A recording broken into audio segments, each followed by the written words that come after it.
On this question of constitutional review, I want to be quite clear. I am supporting it. I am supporting it wholeheartedly.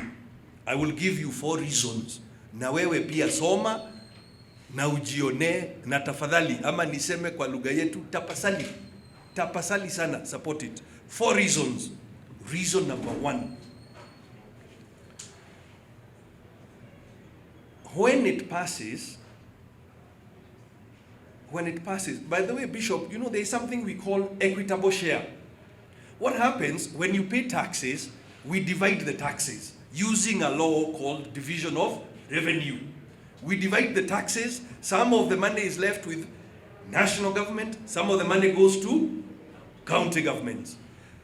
That portion that goes to county governments, it is called in English equitable share. Now, the reality is that although we call it equitable share, it is not very equitable. It is not very equitable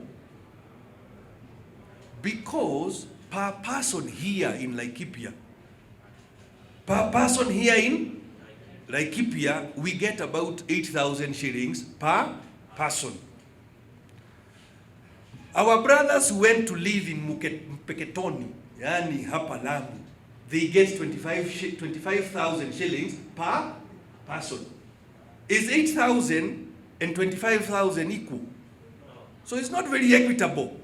So me, I'm supporting it because when it passes, the resources to, like now we are going to get 16,000 per person, which is closer to what our brothers in Lamu are getting. Yani tokuma 4 billion tupate 8 billion. Kana Mungu adadigana na bia hiyo. That is reason number 1 why I'm supporting it. Reason number 2 is like this. Representation. You see here, we are Laikipia West. Same constituency when I was MP. Right now, if you look at the census of 2019, we are actually 268,000 people. Adogri magana meri ma 68. Here in this town of Nyahururu, wale wako na vote last election walikuwa 45,000 in Iwamete ward itself. So today they are about 70,000. Na si fitina, wengi wenyu, I think like Mr. Thuku, your parents came from Udhaya. There in Udhaya, the constituency has about voters total about 40,000 people. What fitina is the truth. Sasa mbunge wetu ako na kura moja. Mbunge wa huko Mukuraine ako na kura moja. Ne makiga na ine kweli. So our vote is like a quarter of the vote ya modo ako Mukuraine. So mimi na support kwa sababu hii kitu tukipitisha hapa Nyahururu tutapata constituency ingine moja. Some people, not many, 1 or 2, they nugunika because we have been doing some work to reclaim public land. And I'm sorry, we don't mean to be nasty, but public land is public land. That's the way it is. Yeah. Because what do you expect the rest of the citizens to do if you take spaces that are meant for public utility?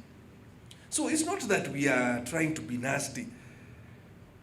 Like there are some gentlemen there, I won't name their names because some of you know them, they're your friends. And let me give you an example. You go to a market and then you want to make a plot in the middle of the market. How is that possible? In which universe is that going to be allowed? How? It's not possible. So when we are reclaiming public assets, it's not because we are trying to be nasty to you. It is that public assets belong to everybody. And we cannot privatize them to you. So roho safi tu, rudisha.